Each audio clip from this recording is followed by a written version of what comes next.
Our solar system is a wondrous place with a single star, our sun, and everything that orbits around it, planets, moons, asteroids, and comets. What do we know about this beautiful solar system we call home? It's part of an even larger cosmos with billions of other solar systems. Hi, I'm Jim Green, Director of Planetary Science at NASA, and this is Gravity Assist. I'm here with Alan Stern, the Principal Investigator of the New Horizons mission, and it's all about Pluto today. You know, what an amazing body that has turned out to be. You know, just a matter of a few years ago, we knew virtually nothing about Pluto. But in July 2015, New Horizons changed all that and changed everything in our lives in planetary science. You know, what really surprised me is what we found. What was your biggest surprises, Alan? You know, I think my two biggest surprises were first just how utterly amazing Pluto turned out to be. How many different kinds of features were on the surface and even in the atmosphere. There was something for everyone. And the second amazing finding was how many people really wanted to participate in it in the public and just be a part of this exploration. We expected it would be a big response, but it was much bigger than we thought. And even for months, I would say at least a year afterwards, there was this completely unparalleled public reaction that our team members would go places. We were getting requests for literally hundreds of public presentations. Yeah. We just couldn't fulfill it all. I think some of that's still going on. I mean, you know, when I was in Japan, just this last week, I went to a girls' school and they wanted to know about Pluto. Yeah. Yeah. Wow, that's cool. It really is. I mean, you're right. It's just absolutely gone international. What really shocked me, actually, was the heart feature, but also the context around it. You know, few craters. It's, you know, a body smaller than the moon, and yet it looked nothing like our moon. So different. No, Pluto has its own personality, and the heart is probably one of the biggest parts of that. You know, we named that heart Tombaugh Regio after the discoverer of Pluto, Clyde Tombaugh. When we were far away and first training our cameras on the planet in the distance, we were 100 million miles away, as far as the Earth to the sun. And every time that part of Pluto would come into view, we could see this bright, massive feature on the surface. And as it got closer and closer, it started to take this heart shape. And we decided to run with that and call it Pluto's heart.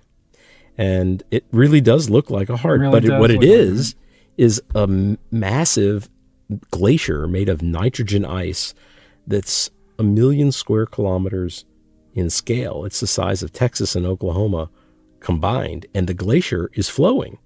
We see places where there are avalanches onto it and where it runs up against the mountains and subducts under them. And we see where it's overturning. And there's not a single crater we can find there, which means this massive piece of real estate was born yesterday geologically. It's amazing. Yeah, it really is amazing. The other thing that I really liked about the heart that you guys have found out is it's a planitia. It means it is a lower area. And so that's led you to some really neat ideas as to how that came about. Yeah, you know, the whole planitia is surrounded by soaring mountains that are 4 or 5 kilometers tall as the Rockies. And it looks like they were uplifted in a gigantic impact onto the surface of Pluto that formed a big basin, as I said, about 1 million square kilometers in scale, 1,000 kilometers in every direction, that dug this big hole out. And then that hole became a coal trap for snows. Primarily the atmosphere is made of nitrogen, so that's what snows the most. And it's filled up over time, just like you'd be filling up a bathtub. But our mathematical models show that as Pluto goes around its orbit, and then as it has these longer seasonal cycles, the amount of nitrogen in the basin can actually ebb and flow back and forth thousands of times over billions of years, where this, if you will, the sea level of the nitrogen, of course it's frozen, but the sea level can rise and fall by thousands of feet. Well, is that due to its interaction with the atmosphere? Yeah, as the sunlight, the amount of sunlight on its surface changes with either where Pluto is in its elliptical orbit or how its pole is tilted over time. As that varies, you get more or less heating into the basin, and that can either drive condensation flow in to fill it up, or what's called a sublimation, kind of an evaporation process that can draw it down. Well, the haze on Pluto was really fantastic, and it's really quite structured.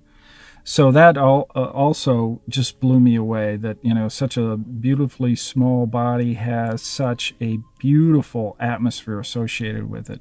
And when I mean small, I mean it's just smaller than the moon, but yet it's so dynamic. It's got almost everything a planet ever wanted to have. Yeah, I think it shows that small planets can be as interesting as big planets. Yeah.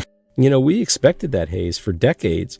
There were hints of it in ground-based data, and you look at artists' conceptions of Pluto, and they'll often show a low-lying kind of haze layer towards the surface. But what we found was this soaring structure with dozens of layers that stretch up literally 500,000 feet into Pluto's sky. And when we took color pictures of it, it's blue. So there aren't many places with blue skies. Earth is one of them. Pluto's another. And that, along with the structure and all the fine layering in the haze, really caught us by surprise. Well, I think the blue light is being backlit. But what's happening in the atmosphere is quite a chemical reaction going on, interacting with the solar wind, but also with the UV light. And then complex carbon molecules are coming together and creating what are called the tholins. So that's my understanding of what's happening. And those are red. Yeah, that's spot on. And that's what is probably silting out onto the surface of Pluto and making the surface red. The reason the atmosphere, the Earth's atmosphere is blue, but the air isn't blue, it's that the scattering properties of the molecules create a blueness through a process called Rayleigh scattering that Lord Rayleigh figured out almost 200 years ago as an early atmospheric scientist and physicist. Lets the red through, but the blue wavelengths get scattered. They get scattered much more efficiently. Right. Mm-hmm. And so the red passes through, and the blue is what gets scattered around and sort of paints the color of the atmosphere, if you will, even though the air itself is colorless, the actual molecules. And the same is true in a body of water. The same kind of process makes the ocean blue or a swimming pool blue. In Pluto's case, it's different. It's the fine suspended particles, which themselves, even though they are red, the way they interact with sunlight through a different process discovered by a different physicist called Mie scattering, generates the blue color. And as you say, it's a primarily forward scattering effect. So you see it from the far side of Pluto looking back when sunlight is filtering through the atmosphere. But if you were an astronaut and you were there, it would literally appear blue, just like the Earth's atmosphere. What I really like, too, is the analogy of standing in some places on Pluto, and it's snowing red. It's red snow. Red snow. Yeah, wow. That's a sci-fi planet for you. Yeah, it really is. Yeah, that's fantastic. You'd been thinking about going to Pluto for quite a while, and you were, I have to admit, the driving force that really made that happen. Well, a lot of people worked on it. Well, I know, but I don't know we'd be there without you. I gotta tell you that right now. But I'm sure you'd say it's all worth it. But it takes quite a toll, because it takes an enormous amount of energy and an enormous amount of concentration to pull off. It does, and it took a toll on our families. I think for many of us, we signed up for nights and weekends and long hours and lots of travel. And for kids and partners and spouses and relatives, you're absentee a lot, but I think it was well worth it. And I wouldn't trade it. I would do it again in a minute. I think we really did something good for science, and we did something good for exploration, and we inspired a lot of people. And you can't help but be proud of that. Yeah, well, you did something for the nation and NASA. That's for sure. It's so exciting. There's the thinking now, I believe, has started that will end up in this next decadal. We have our decadals that come out by the National Academy in terms of what are the next steps. where some considerations got to be made about going back to Pluto and Charon.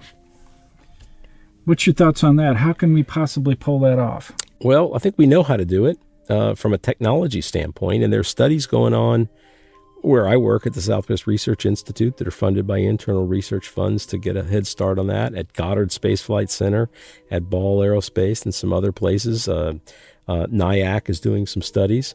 And it's clear that we have the technology to put an orbiter around Pluto and even to fly it there about as fast or maybe even faster with the SLS than you could go with New Horizons. And the interesting thing is that we've learned from these studies that the big satellite Charon can play the same role at Pluto that Titan did for Cassini. It's your motorboat that lets you tour the system by gravity assists.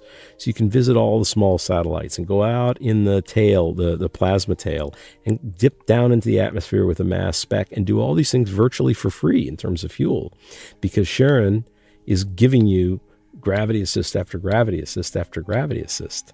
Well, I really like that concept already, I can tell you that. But Charon also is pretty spectacular. You know, it's very different than Pluto in terms of its color and a variety of features. What did you guys think about that when you saw it?